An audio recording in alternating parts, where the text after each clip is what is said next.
Today I effed up by thinking my daughter was being assaulted and sending her boyfriend to the hospital. I'm still trying to process what just happened.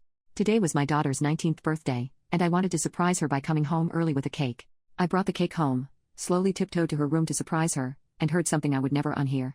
She was having sex with her boyfriend and saying, "Please stop, it hurts, stop it." I ran in, screamed for him to stop, and pulled him off my daughter. I was shouting at him, and my daughter was mortified and screaming at me. I threw him to the ground and accidentally knocked him unconscious.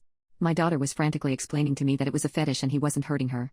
I told her to get dressed, found a blanket to wrap her boyfriend in, and rushed him to the hospital. He's doing okay now and isn't suffering any major injuries, but I feel awful. I'm not an aggressive person, but it was my daughter, and I truly thought he was hurting her.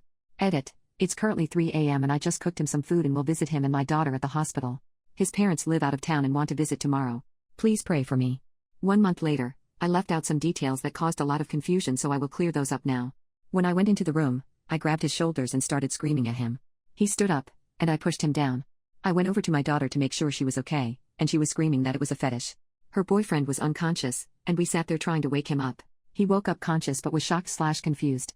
He was wearing his jeans with his wiener out while they were having sex and was also shirtless, so I wrapped a blanket around him to cover his genitals and upper body and helped him into the car. He zipped himself up in the car, and I gave him my sweater.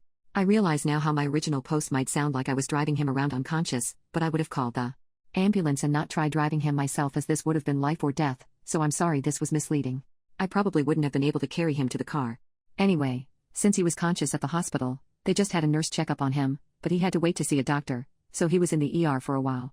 The doctor did some scans and found that her boyfriend didn't have any injuries. He said that, most likely her boyfriend fainted since he didn't hit anything on the way down and woke up shortly after. Her boyfriend has also fainted before, so thankfully he was unconscious due to the fainting and not the actual knockout.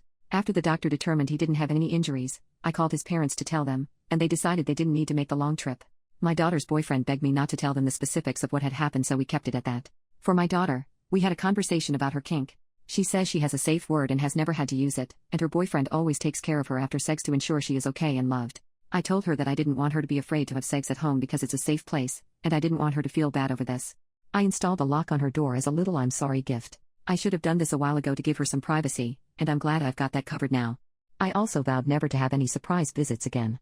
I got him a card and some chocolate for her boyfriend, and I paid for him to have a night at an Airbnb with her so they could have a private night together.